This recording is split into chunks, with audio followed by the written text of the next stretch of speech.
Changeling milking farms the fault of humans for all this suffering? And to answer this question, we gotta look at the history of my mangas based on my D&D games that share the same world. And so in the manga Night of Slaughter, you actually get to see a changeling Omen, but people don't really seem to have an issue with him, despite the fact they eat babies, like literally swallow them. And once they're in the reproductive chamber, they turn into that, which is known as a kaban. So the fact that changelings are a parasitic race that require the infants of another species in order to reproduce by literally snatching babies wherever they can, or by finding a dysfunctional relationship and rizzing up the guy's wife, and then leaving a special residue inside of her hoo-ha that grows kabats inside the infant's lungs. That results in one of two things happening. The infant throws the kabats up, or the infant returns to Reaper, goddess of death, for another try at life, because he'll rip the kabats literally out of the corpse. And thus we return to the chart where the female will either eat the baby or the kabat. And pair this with the Defiance War that really built up a lot of resentment between the Great Collection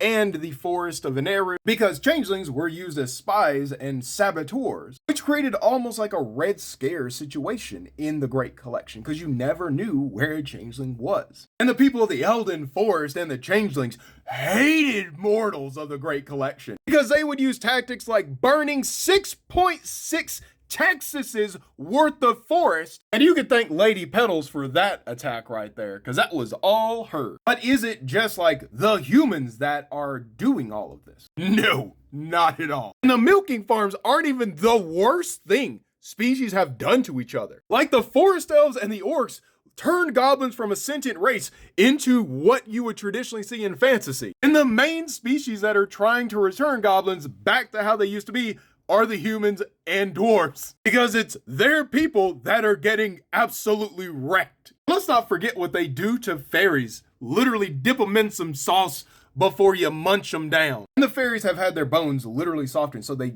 really can't do anything about it. But let's not get it twisted. This isn't a human problem.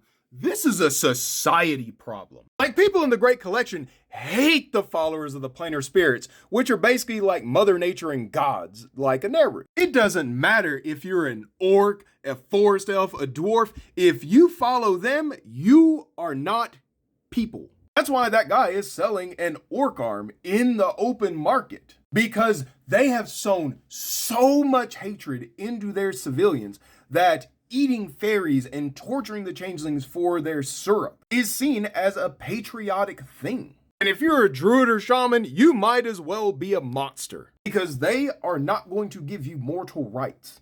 Like in chapter 6, when the soul hunter showed up, our cinnamon roll pan had the right idea, because they walked up and was ready to show out. Because if you're a spirit lover or a heathen, aka you're a cultist, they don't play about their religion.